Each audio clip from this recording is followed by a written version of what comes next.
Hi there, welcome to my channel. My name's Mary. Feel free to subscribe if you haven't already, and I hope you enjoy this video. We're going to do a get ready with me that no one asked for, but I love watching other people put on makeup, so I figured, hey, let me give it a try and maybe you can learn something from me, or you could just judge my makeup skills. And I've been a little dry. I've been on spiralactone, but I've been on that and also tretinoin for a little while. I had gotten married in February, so I wanted clear skin. So, I have been a little drier than I was previously, but so far it hasn't been too bad. So what I'm using first is the Milk Hydro Primer. It is, kind of a big trend and has been for a while. I just really like it. I think it grips the makeup really well. And I like to start with my base and then go on to my eyebrows. And what I like to use is Luminous Silk from Giorgio Armani, which is kind of an oldie but a goodie. So I usually just kind of start off with maybe half a pump, maybe a little more, depending on how much coverage I need. And I think I need a little bit more coverage because I do have some little bit of breakouts going on. So the spiralactin and the tretinoin do a great job of preventing my acne, especially my hormonal acne, which I've really been struggling with since my mid 20s. And I'm in my mid 30s now. So this was something I wish I had done a long time ago, but I just trying to find a dermatologist and all of that seemed like too much work back then. So I never did until it was time to get married. I think I started Spiro back in July, and I've been using tretinoin for a lot longer. But yeah, the Spiro was what made the big change with my skin, especially around my jawline where I tend to break out. You'll notice I still have some acne scarring and that sort of thing. A few wrinkles, because I'm in my 30s. That's normal to have wrinkles. And I have very hooded eyes, which took me a very long time to learn how to figure out how to deal with. I use a beauty blender, which I was really not sure if I ever was going to use one. I've tried other blenders, and I was always just like, oh, a beauty blender, it's too much money. I don't need it, but it does the job really well. And for me, it's worth every single penny. So I used heart shape tape, which with my older skin now and the fact that I'm a little drier from anti-acne treatments, I think this is a little too dry for me. It offers wonderful coverage and it's a great concealer, but I don't know if it's really giving me what I need right now. So what I've been doing is using the Rare Beauty kind of illuminator product. I forget the name of this, but I've been kind of mixing that in with the shape tape, and it really does seem to kind of help make it a little bit more spreadable, a little bit easier to work with. The dry down on shape tape is really quick, and you'll notice I put it on my hand first and then I mix it with the Rare Beauty.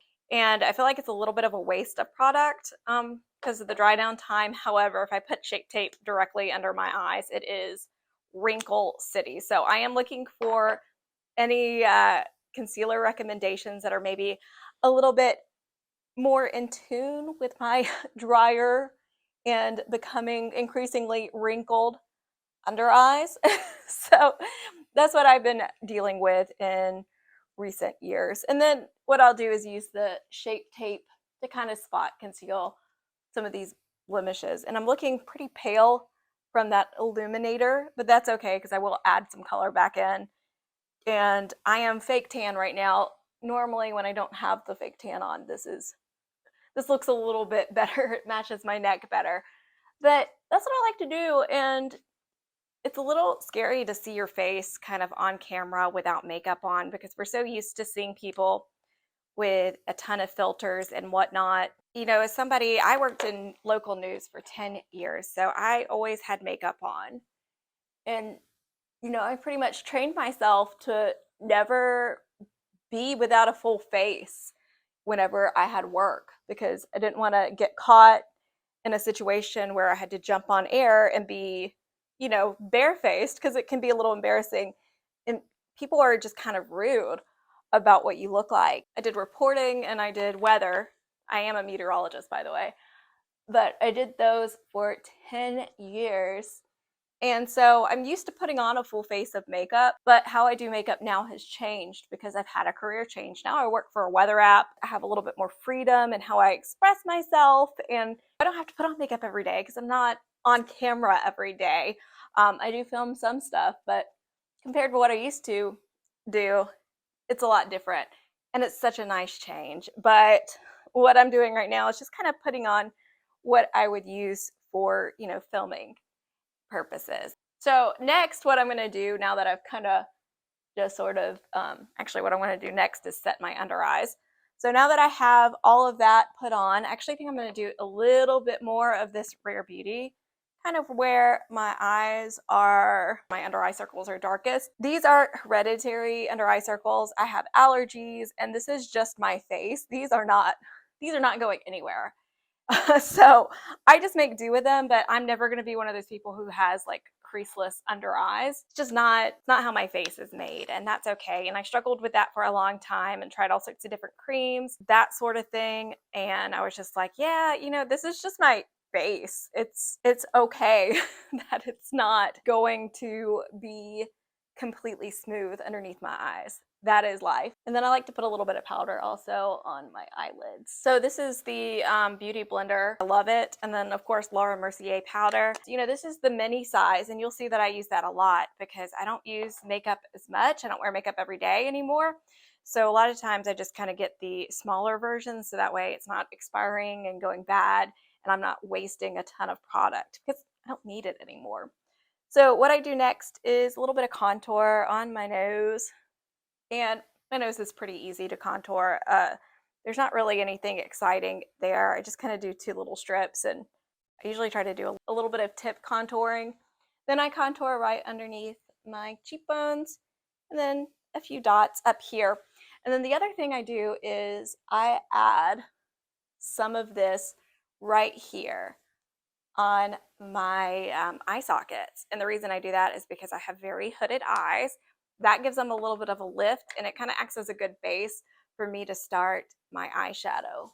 I blend, and this is the Westman Atelier contour stick, and I ended up buying this because I really liked the color of it. I've realized with color theory, I'm kind of a cool tone gal, and a lot of contour sticks are great, but they're more bronzy and a little bit kind of warmer than what I need for my skin tone. And same thing even with like actual bronzers. I need bronzers that are kind of on the slightly cooler end of the spectrum, or it just doesn't quite look right. So this is easy to blend. Another one that I have and use more toward the summer whenever I tend to have a little bit more natural color is the Rare Beauty. And I think I have the lightest shade of the Rare Beauty, but that one blends incredibly well. But so does this one. And I really like this one. And notice I do have the little mini version because once again, I'm not going to be using it a ton because I don't wear makeup every day. Another trick too is if you like clean beauty, it doesn't have a ton of preservatives in it, which is why people like it. But that lack of preservatives also means that you tend to have shorter shelf lives for those products. So if you really like clean beauty or want to try it, I would suggest considering the smaller sizes that are available, just because you're not going to have to worry about things expiring on you because you're going to use them up faster. Now I'm giving my brows a little comb through, and I use the Anastasia Brow Gel, the Brow Freeze. I do like this. I haven't tried the e.l.f. dupe for it because when I bought this, that wasn't even out yet. And honestly, like this is lasting me forever. Like I'm not going to be able to finish this probably before it expires. It is pretty good. I like it. I'm not a big laminated brow person, but I do have unruly brows. So keeping them in check is important for me. I also trim my brows. And if you have kind of like naturally straighter brows like I do, trimming is pretty much going to be the best way for you to get a little bit of an arch. This is the Benefit Precisely My Brow in shade 3.5. It does have a little spoolie that I like to kind of run through my brows as well. This is probably my favorite shade match, and the e.l.f. Skinny Brow Pencil is also really close to this, but I don't feel like it's as long lasting. So I did use that one for a long time because it's cheap and I could, just get get a replacement at Kroger whenever I'd run out. But this one does last quite a bit longer. So for me, I prefer to have my brows a little straighter. I do pluck under here, and the reason I do that is because I've really hooded eyes, and having straighter brows that kind of lift out a little bit does lift your eye a lot. And for me, I think it's a better look than brows that go down. And as you get older too, which, I know I'm 35, so it's not like 35 is still really young, but you are going to notice some changes in your 30s. And this is kind of a great way to just sort of, keep your brows youthful. Now, the other thing too I do is make sure that I'm kind of using the corner of my nose as the guideline for my eyebrows. There's a little bit of space in between. So, I need to add a few little, fake brow hairs uh, toward the inside edge here. So I usually use this as a guide. And when you do your eyebrows, you don't want to be up super close in the mirror because most people are going to be about this distance apart from you. And if you get up too close, it can really kind of just end up with more blocky eyebrows, I find, that don't look quite as natural. You're trying to just kind of make your eyebrows look fuller, look nicer. You want to use small hair-like strokes, but you don't want to, overdo it unless that's what you like. And if that's what you like, keep doing it. Now, this eyebrow is a little bit different in shape than the other one. I try to match them, but once again, I'm not super duper concerned about them being perfect. The only thing is I think this one's a little bit, the tail end of this is a little shorter, so I try to just sort of line them up. It doesn't have to be absolutely perfect because here's the other trick. Brushing them through makes a world of difference. So here we go. Here's the brushing part. I usually just use the little spoolie that comes on this. Sometimes I'll use a brand new one if I feel like I need it. But yeah, that usually works. Now, sometimes if I really want my brows to look their best, what I will do is do my brows first before doing the foundation. But on a normal day, I usually will do my brows right after I do my base. So checking them, they're not perfect, but they're not bad. So that's how I do my eyebrows. And you can see they're not exactly the same. I'm not really too concerned about perfection. What I like to do next is a little bit of liquid blush. This is Rare Beauty and Grace. And once again, like, I've been looking into kind of color theory and, there's color seasons. And I realized I cannot handle peaches and oranges on my skin. It really does not look good on me. It looks beautiful on other people. So I did switch out my blush colors to kind of match that a little bit better, and it has made a big difference. There's like an orangey, I forget the name of the shade, but there's an orangey version of this that is stunning on not me, but it's a beautiful color. So that's what I did. Also, this is the Rare Beauty foundation brush. Fantastic. Eventually, as I replace my brushes that I do have, I'll be buying more Rare Beauty brushes because this is dense but incredibly soft. So what I do next is kind of do some of those powder products that I need. Once again, Laura Mercier is my powder of choice. And in this case, I'll just dip it and kind of go over those areas where I tend to get a little bit oily and shiny. I don't need a ton of powder. I have mainly dry skin now, so I don't overdo it. The other thing you want to do too is to set your cream products with powders. And this is the Hourglass palette, the little elephant one.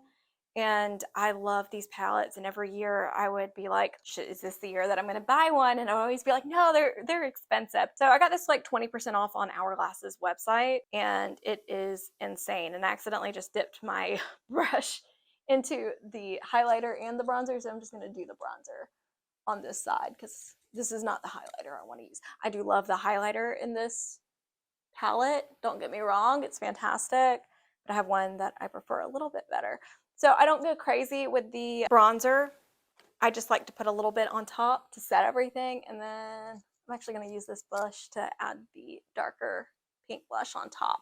So if you feel like you maybe put a little bit too much color on, what you can do is just kind of run your beauty blender over it. But I love this, and these are really great setting powders too. It's a nice palette. If you were on the fence about it, getting an Hourglass palette, I suggest going onto their website because they do sales, and it's just really flattering and nice. So I'm actually gonna go grab my eyeliner because I forgot to grab that and a few other things, but I'll be right back. Okay, so now we're gonna do eyes, and I did move the camera a touch closer because I do like to kind of get into it, and I'll probably look over here at my mirror to do my eyeshadow. So what I like to do first is actually contour a bit with a fluffy brush, and I like to use the powder bronzer from this. It actually works really well, and it kind of gives you that sort of base you need. And remember, we already used the, what do you call it? We already used the contour to kind of give you that sort of, upward motion. This is really helpful if you have hooded eyes to kind of start out with this step because it really gives your face also a lot of kind of continuity. And I like to take this, all the way over the lid and blend. And you do want like a soft, fluffy brush, precise enough to kind of give you that look you want, that sort of definition. And I usually kind of just drag this all over the lid. One thing I've noticed with hooded eyes is that you do want to just kind of try to drag things out a little bit and get more of a triangular shape because that does lift the eyes. And if you don't want to lift your eyes, that's okay too. Sometimes I lean into the fact that I have really hooded eyes and kind of just focus in on that shape. So this is the Fenty Beauty Snap Shadows. I don't see people use these a ton, but I love them. They're great for travel, and this is the cooler toned one. These are cool neutrals. So what I usually do is I get a small brush and I start on the bottom, which might be a little funny to a lot of people, but I like to start here on the bottom and kind of, sketch out the eye shape that I want. And this does have a little mirror too with it, which comes in handy. So what I'm going to do is kind of just sort of sketch out a little triangle almost that looks like this. And this is a nice, like almost purpley brown shade, which for me with green eyes, this is an excellent option for me. And then I'm going to do the same thing on the other eye. And my eyes, like most people's eyes, are not perfectly symmetrical. And if yours are not symmetrical, welcome to the club. Most people's aren't. So I like to kind of like push some of that color in a little bit further. And then what I'm going to do is switch over to a fluffy blender brush. And I have no clue where this came from. It says Lavish Tapered Blending. No idea. But what I'm going to do is just kind of, soften those edges a lot with this. And this kind of gives me that sort of more elongated shape that I'm looking for without being too drastic. Whenever makeup YouTube started becoming a really big thing, and people are doing those amazing cut creases and winged liner, and I would see my friends who worked in news be able to just do incredible makeup looks, and I was just like, why am I unable to do this? And one of the reasons why is I have really hooded eyes, so it's hard for me. In this case, I'll probably take a little bit of that bronzer and also kind of soften the edges a bit, especially on this side where it needs a little bit more blending. But that's what I like to do. It's never perfect, but this is my technique, so hopefully it'll help you out a little bit. Now, when it comes to eyeliner, that is a big challenge for me because once again, I have very hooded eyes. So if you are a hooded eye gal, tight lining is your best friend. So this is the Clinique Quick Liner for Eyes Intense, and this is in the shade black, or actually it's in the shade Intense Ebony. So what I like to do is tight line, and this looks uncomfortable. It can be uncomfortable when you first start, but I like try to gently lift my eye and really focus the eyeliner on the outside corner. And then I will do a little tiny bit on the inside corner. And basically what this does is kind of give your eye that definition without you having to try to deal with lining that top lid, which can be really challenging if you have hooded eyes. And then I'll do the same thing on the other side. You want to try to be gentle. Be gentle with your eyes. Also, if you are tight lining on a regular basis, you really want to make sure that you're keeping everything clean with your eyeliner so that way you're not giving yourself eye infections. But that's what I do there. And if I want to give myself a little bit more definition, I take the little angled brush, and a lot of times I'll use, a little bit of setting spray. And what I like to do, this is the Getting Toasty, the darker shade in this palette right here. What I like to do is just kind of, go over that outer corner just a little bit. And you can use water, you can use setting spray to kind of darken it up. In this case, I just want like a light shadow. And just kind of like almost wing it out a touch, and then kind of attach that to the bottom corner as well. It does give a little bit of a lift, and it looks a little odd without any mascara lashes on, but it will make a difference once you kind of finish your eye makeup. And in this case, I just added a little bit more than I intended, but that's okay. The good thing about working with eyeshadow instead of liner is it's really, really easy to clean up. So in this case, since I messed up at that other side or added a little bit more than I intended, I'll just put a little bit more on this side. So you kind of have like little mini wings, and I think it's helpful. You can actually go through also and clean up with another brush, which I do have. I'm gonna put a little bit of this on here. Just kind of make sure you clean up your mistakes. Shadow is very forgiving and easier to work with, and that's why I prefer to use that over straight up eyeliner, especially liquid. Okay, so this next product I'm going to put on actually after powder, but it goes really well over powder randomly. So this is the Tarte, what is this? The Maracuja Juicy Glow, and this is in shade Pearlescent Glow, and this is the best sort of like highlighter if you don't want a ton of highlight. If you're not looking for something super blingy, you just kind of want to look lit from within, this is amazing. So I do add that there and here, and then on the tip tops of my cheekbones to kind of give me a little bit of a glow. I love this product. It's amazing. 10 out of 10.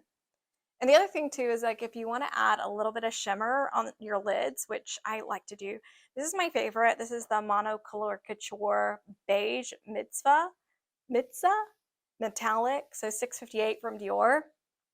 Saw this on Instagram, and I just like to take a little bit and kind of like work it up the center of my eyes, and then just above too on this part of the lid, because when you have hooded eyes, if you put shimmer on, just on your mobile lid, you're not really going to be able to see it. But I like to use this. This is my favorite metallic because it's really, really subtle, really pretty. And sometimes I just use this all over the lid if I really want to be fancy.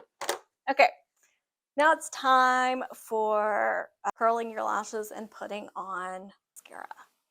So today I'm just going to do a basic curl. If you start with the tips and kind of go in, you do get that longer lasting curl. I think Erin Parsons has a video on that is amazing. But for me, since I'm going to be wearing lashes today, I'm going to be a little lazy and just curl at the base instead of doing it the long way, just because I don't need a ton of lash curling because, I'm going to have thick lashes weighing them down anyway. So this is the Rose Inc Lash Curler, and I got this because I use their skincare and I love it, but they had like a promo going on where you'd get the curler and a little tester of the mascara, which I prefer actually testers because I feel like the air gets in there and they're a little bit drier, and I usually feel like testers, like mascaras, are just better. So I almost always am using a tiny mascara. But yeah, their mascara is just really nice. It's very liquidy, but it does dry pretty quickly. It's just a comfortable mascara. It's not going to give you humongous fake lashes, at least not on me because I have rather short lashes, but I think this is just a really good everyday mascara, and it's not hard to take off. Now, if I am trying to really hold the curl and just, have my natural lashes out, I will use the Waterproof Max Stack, and that is going to last all day. So then I do kind of just whatever's left on the wand, get it on the bottom of my lashes. I don't like a ton of lower lash mascara just because for me, I don't want to draw too much attention to the fact that I have very deep under eye circles. So that's that. We're going to let that dry. While that's drying, I'm going to do my lip look, which is usually pretty easy. This is Pillow Talk from Charlotte Tilbury, the lip cheat formula. I've gone through a few of these. They're kind of expensive and there are dupes, but I just like this formula. And I always wear lip balm before I do my makeup. And what I do is just kind of overline the middle part a little bit.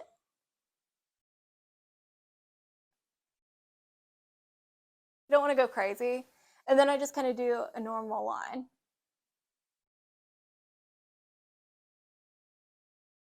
As I go down. And sometimes too, what I like to do is kind of like get rid of my Cupid's bow a little bit, just because I like the way that looks.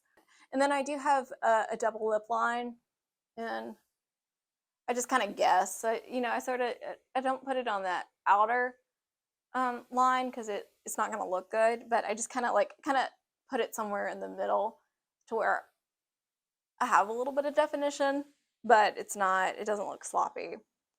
And then I am going to use Giorgio Armani lipstick, which I bought for my wedding. This is the color I wore on my wedding day with a different lip liner. This is shade 502. I would say this is comfortable and moderately long lasting. It's not as long lasting as a liquid lipstick, but it gets the job done. And I thought it looked really nice the whole night of my reception and stuff. I actually wore it for a while. Now we're going to put on some half lashes, and this is going to really start to close out the look. Actually, before we put on lashes, we are going to use the Rare Beauty Finishing Mist. Just make sure you cover your eyes or your mascara is going to run. I just do a few little spritzes of that, and it just kind of melts everything together. It looks good.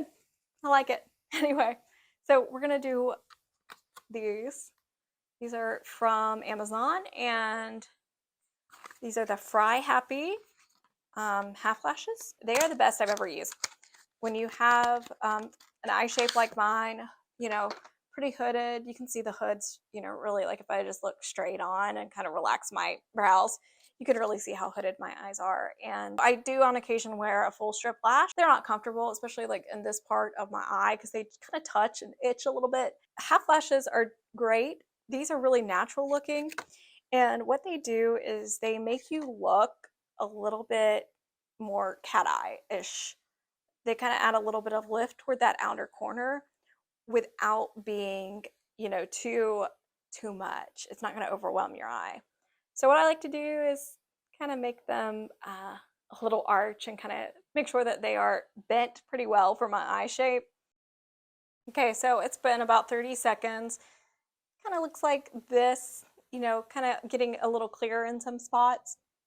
And since I, you know, kind of made sure it was curved and going to fit my eyelash, you just pop it on.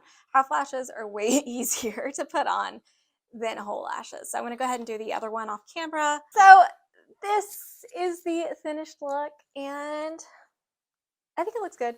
This is how I do my makeup. If you have any comments or any tips you want to share them in the comments.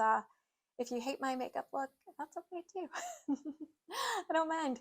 I'm still learning how to do my own makeup, and you know, I've had a lot of years of experience. Not that that has made much of a difference, but you know, when it comes to news makeup too, I don't know if I said this earlier, but you know, usually do it yourself unless you're like at network level or you know in a really big city, at a station in a really big city. But most of your local news people are doing their own makeup, so yeah, you try to learn how to be a good makeup artist for yourself. In my case, this is the results, and I like how I do my makeup. But once again, you know, if you have any recommendations, love to hear them. I hope you guys have a wonderful week, and of course, I will try to post another video again next Sunday.